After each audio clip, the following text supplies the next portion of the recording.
Hello everyone, in front of me is Huawei Enjoy 7EX, and let me show you how to activate keypad sounds.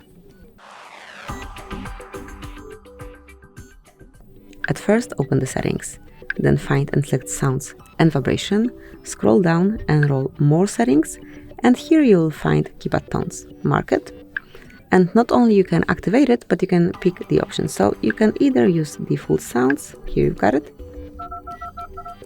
or you can pick melody, which I truly recommend, and now it sounds like this.